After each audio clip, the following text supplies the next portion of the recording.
What if your dream wedding trip became our final destination? A young Filipino couple, newly married, boarding a Planito Melbourne for the trip they've waited their whole lives for. The smiles are genuine, the love looks perfect, but in less than a week, paradise would turn into a crime scene. They left the Philippines with wedding rings and matching luggage. Only one of them would return home. The city glows with life trams, gliding through the streets, street lights reflecting off the arriver. Laughter from cafes echoing in night. Then silence. A flashing blue light cuts through the dark. Police cars crowd the entrance of a luxury hotel. Reporters rush in, cameras rolling. Something terrible has happened here. Tonight, we're uncovering what really went wrong inside that hotel suite. What pushed a picture-perfect honeymoon into horror. You'll hear the clues, the messages, and the final footage.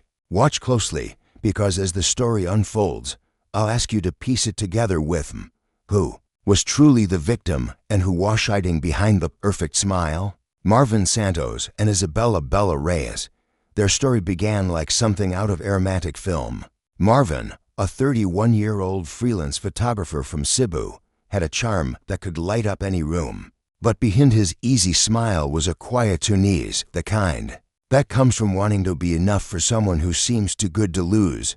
Bella, 29, was a flight nurse from Quezon City. She was calm under pressure, independent, and driven, the type of woman who held her world together. Even when life tried to pull it apart, she had spent years saving lives in the air. But what she didn't was that she'd one day need saving herself. They met 5 years earlier during a charity medical mission in Bohol. Marvin was there taking photos for a magazine. Bella was attending to local children when a tire on the supply truck burst. The two ended up sitting under a tree waiting for help. Marvin cracked a joke. Bella laughed and something clicked instantly. That kind of effortless chemistry that makes you think destiny just clocked in for work. From that day, their connection grew fast. Weekend calls turned into daily check-ins, and soon Marvin was showing up at the clinic just to walk Bella home. Friends teased them, "You two were inseparable," and they were. Head photographer mid-smile, saying she washes forever muse. She'd bring him food during his late editing nights, calling him her rest between chaos. When Marvin proposed, it was in the middle of a beach sunset, his camera recording every second. Bella said yes through tears and laughter, believing love had finally found its home. Their dream was simple, a destination wedding trip, a mix of honeymoon and creative adventure in Melbourne, Australia. Marvin wanted to capture their love against the city skyline, and Bella wanted to see the world before settling down. They called it the Forever Project. They planned every detail, the photos, the outfits, the itinerary. To their friends, they looked perfect, successful, in love, and ready for the next chapter. But sometimes, what looks perfect online hides the moments no one posts. And in Marvin and Bella's story, that truth was waiting quietly in the shadows, about to reveal itself in ways no one could ever imagine. Stay with me. Watch carefully. The cracks are about to show. It happened on a humid afternoon in Quezon City during a charity medical mission. Dozens of volunteers were scattered around the open grounds. Doctors, nurses, and photographers capturing moments of kindness and care. Among them was Isabella Bella Reyes, tending to a small child with a bandaged arm. Her white uniform slightly creased, hair expression calm but gentle. Across the street, Marvin Santos, a 31-year-old freelance photographer, was adjusting his camera, trying to frame the perfect shot of the mission in action. His goal was to document hope. But that day, his lens found something else entirely. When the group's supply van got a flat tire, chaos broke out briefly. Boxes of medicine were stacked on the pavement, and volunteers huddled in confusion. Marvin noticed Bella struggling to lift tone of the heavier boxes and stepped in. "Let me help with that," he said, flashing an easy grin. Bella smiled back, brushing a strand of hair from her face. "You help with photos or lifting boxes today?" "Both," he replied, laughing. That short exchange stretched into a longer one. They ended up sitting by the roadside as the tire was fixed, sharing water bottles and stories. She told him about her night shifts and patients. Hope came friends. He told her about his photography dreams of capturing people's emotions without needing words. By that time the van was ready. The two weren't just strangers anymore. Marvin offered to send her some of the photos he took that day. She nodded, typed her number into his phone, and said, "Only if you promise they're flattering." He smiled, "Only if you promise to let me take more." That was how it began. Not in a fancy restaurant or a planned meeting, but in the middle of a busy street with a flat tire, shared laughter, and a spark neither of them expected. From that moment, their paths kept crossing. Texts turned into calls, calls turned into dinners, and soon they weren't just 12 volunteers who met by chance. They were a love story in the making, one that everyone believed would last forever. But destiny, it seemed, had other plans. For Marvin and Bella, love was more than a feeling. It was something they wanted to capture, frame, and share with the world. They called themselves memory keepers. Every anniversary, every getaway, every birthday dinner had a matching post, caption, and hashtag. When they got engaged, the plan was clear. Their wedding wouldn't just be a celebration, that it would be a masterpiece. A story told through photos and short clips that would live forever online. Melbourne, Australia became the dream destination. Marvin had always been obsessed with the city's visuals. The art alleys of Hosier Lane, the serene waters of Street Kilda Beach, the glowing skyline by Yarra River at night. Bella, on the other hand, had fallen in love with its balance, modern, calm, and safe. To her, it was the perfect place to begin the rest of their lives. They spent months planning the trip. Marvin researched photo angles on drone spots, while Bella picked outfits that would complement the city's tones, soft whites, light blues, and warm golds. Together they imagined every moment, the laughter over breakfast in Melbourne cafe, slow walks under fair-lit streets, and sunset kisses on pier. Their close friends called them the vlog couple. Every post was perfect, coordinated colors, heartfelt captions, and smiles that looked effortless. Marvin even created a hashtag for the trip, #ForwardDownUnder. The dream was to merge love and art. He'd film, she'd smile. Together, they'd show the world what happiness looked like. But as the flight date drew closer, Bella's best friend noticed a change in her tone. She sounded excited, yes, but tired, when asked if everything was okay. Bella just laughed softly and said, "We're just both perfectionists. It's stressful, but it'll be worth it." She didn't know then that their quest for perfection, the flawless trip, the perfect photos, the romantic story everyone would envy, would soon become the very thing that unraveled everything. At first, Marvin adored Bella's independence. He said it was what drew him to her, the way she carried herself, the way she could walk into any room and earn respect without trying. But underneath that admiration was a quiet fear he never said out loud, that someone else might notice her light, too. It began harmlessly. He'd glance at her phone when it buzzed, then joke about who she was texting. "Your phone's again." He'd tease, smiling. But that joke started turning into questions. "Why does he message you so often?" "You were online late last night." "Who were you talking to?" Bella brushed it off at first. She thought he was just being playful, maybe a little insecure. They were in love after all. Love meant caring, right? But one night while scrolling through her Facebook, she noticed her seen messages, marked at odd times she hadn't opened them. Marvin admitted he'd checked them. "It just worry," he said. "You know how social media can mess with people." She didn't argue. She simply told him not to do it again. He promised. He even held her hand as he said it, eyes soft and apologetic. And when she stayed quiet, he hugged her and whispered, "I'm just scared of losing you." Soon, little things began to stack up. He complained about her male co-workers, the way one of them said good morning too cheerfully. Another commented on her post, "You're too friendly sometimes." He'd see with a half smile that didn't reach his eyes. Each time it ended the same way, an argument followed by a grand apology.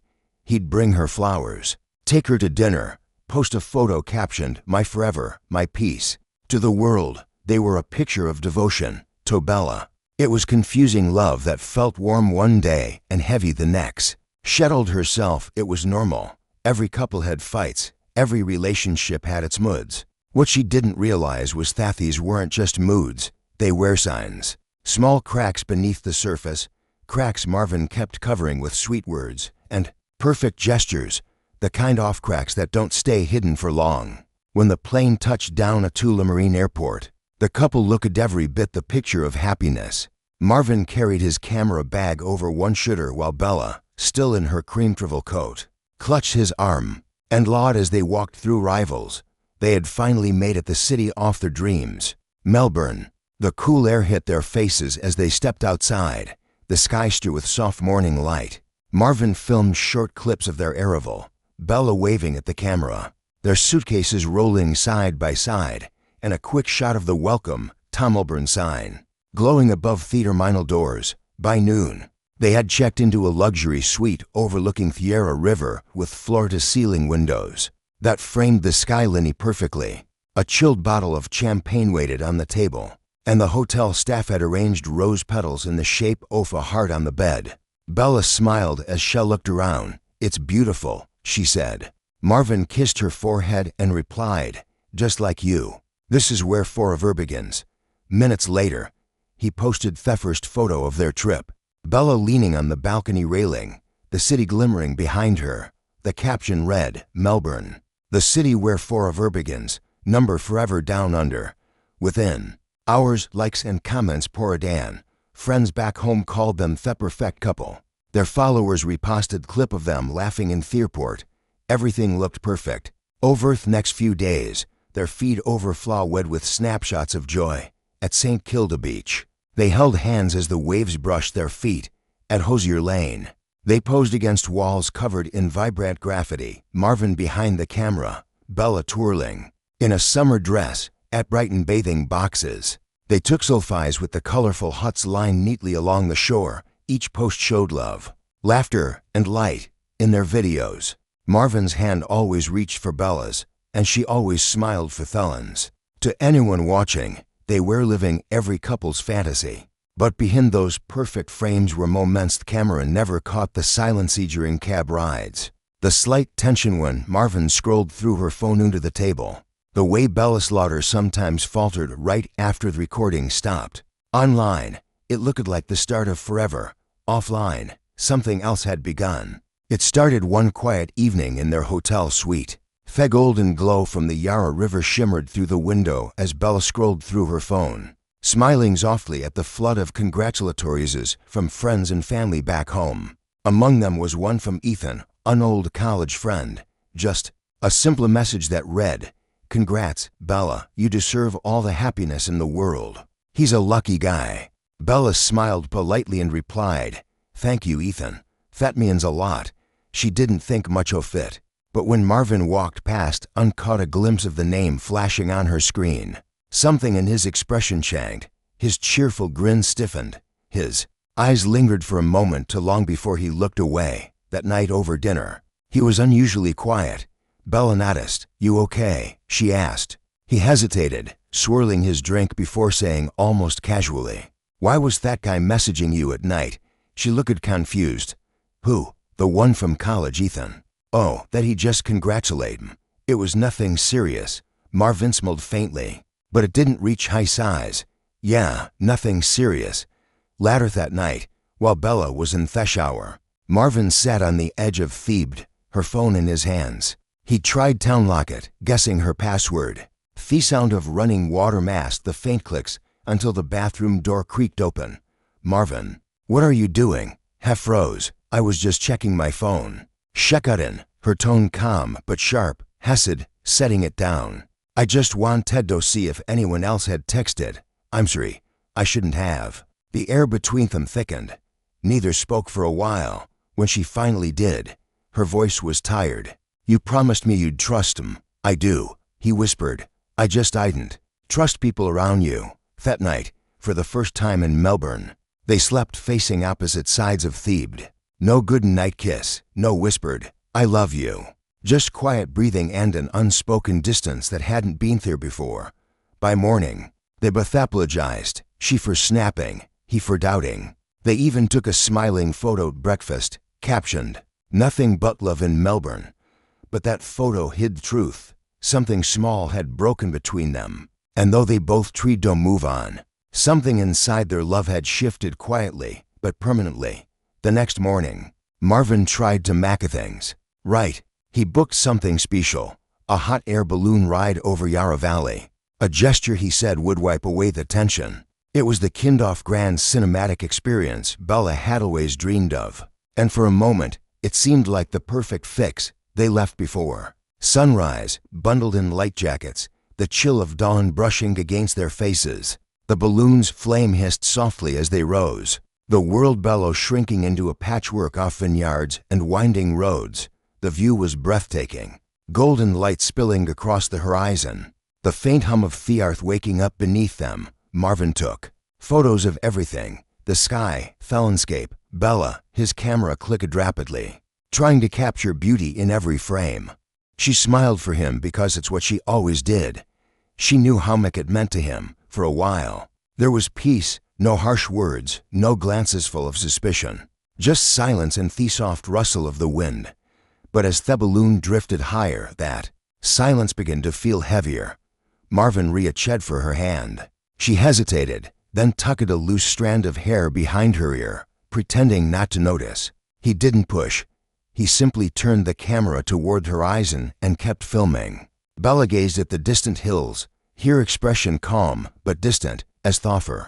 Thoughts were somewhere else entirely. Maybe she was thinking about how love could feel both beautiful and exhausting at the same time. When they landed, Marvin kissed her on the forehead and said, "See, we're okay now." She nodded, smiling faintly. But her eyes told a different story, a quiet truth she couldn't say out loud. Love was still there, yes, but something between them had shifted. The warmth they once shared had cooled into something polite, restrained, and they walked hand in hand toward the waiting car. Their fingers no longer intertwined the same way. What looked like peace was only stillness, the kind that comes before something breaks. The morning after the balloon ride, the couple set out to explore Queen Victoria Market, one of Melbourne's busiest attractions. The air was alive with color, fruit, stalls, handmade crafts, the scent of roasted coffee drifting through the aisles. For a while, everything seemed easy again. Bella laughed as she sampled pastries and took photos of the bustling crowd. Marvin followed, camera in hand, filming every moment like a man trying to document the happiness before it slipped away. Then it happened. A friendly tour guide, an Australian man with a quick smile, stopped near them. "You do look like an Lews," he said cheerfully. Bella smiled back. "We are," she replied, her laughter light and natural. The guide grinned. "Then Melbourne's the right place. We'll make you fall in love a lover again." It was a harmless line, a joke said to hundreds of couples every week. But the moment Marvin heard it, his smile vanished. He slipped his camera strap over his shoulder and muttered, "We're good, thanks," pulling Bella gently away. She looked puzzled, but followed quietly, not wanting to cause a scene. For the rest of the afternoon, Marvin barely spoke. He trailed a few steps behind her, his jaw tight, his voice low whenever he did speak. Even at dinner later that night, he stayed silent, staring at his plate while Bella tried to make small talk. "Marv, did I do something wrong?" she asked softly. He shook his head. "No." "Then why won't you look at me?" Heffenly glanced up, eyes cold. "You were enjoying that guy's attention, weren't you?" Bella blinked in disbelief. "He was just being nice. You're overthinking this." Marvin pushed his plate away, his appetite gone. "You always say that," she sighed, trying to calm him down, but had already shut himself off. That night, they returned to the hotel insolence. While Bella slept, her breathing steady and peaceful, Marvin lay awake, staring at the ceiling. The glow from her phone charger lit the edge off the bed.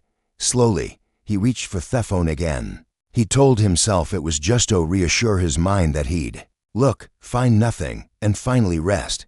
He scrolled through her messages, her photos, her emails. Nothing. There was no sign of anyone else, no secret chats, no hidden contacts, just Bella being Bella, kind, simple, transparent.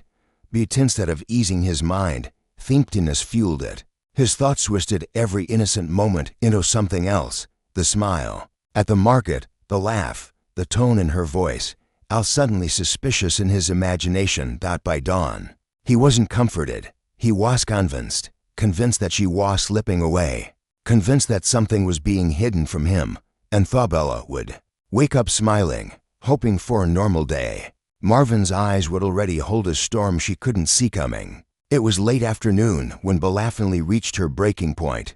She sat alone in a quiet corner of a cafe at Federation Square, her phone pressed between her palms. Outside, the city buzzed with life. Trams clattered by, tourists snapped photos. Laughter echoed through the plaza, but inside her chest, everything felt heavy. She opened her messages and typed a short text to her sister back home. "I feel like I'm losing myself here." She stared at the words for a moment before hitting send. It was the first time she'd admitted, eventually, that something was wrong. Minutes later, Marvin walked in, camera sling around his neck. He spotted her instantly. The way she looked down at her phone, the faint sadness on her face, his stomach tightened. "Who are you texting?" he asked, pulling out a chair. "My sister," Bella replied. Her tone calm but cautious. "I just needed to talk to someone." He leaned back, forcing a laugh that didn't sound real. "Needed to talk about what?" "Marv, please," she said quietly. "Can we just have coffee without this again?" But he didn't stop. "What did you tell her?" "That I'm controlling, that you're not happy." Bella's hand trembled slightly as she set her cup down. "You're making this harder than it needs to be." He leaned forward, his voice low. "Show me the message." She shook her head. "I won't. It's private." For a few seconds, neither spoke. The hum of the cafe filled the silence. Then Bella exhaled, trying to steady her voice. "I love you, Marvin. You know that. But I need space. To breathe." He froze, staring at her as if the words had cut through him. "Space, yes," she whispered. "Just some peace. Just a little room to think." To her, it was a plea for calm. To him, it was a declaration of distance. He sat back, eyes fixed on her, his mind twisting her words into something else. Space sounded like rejection.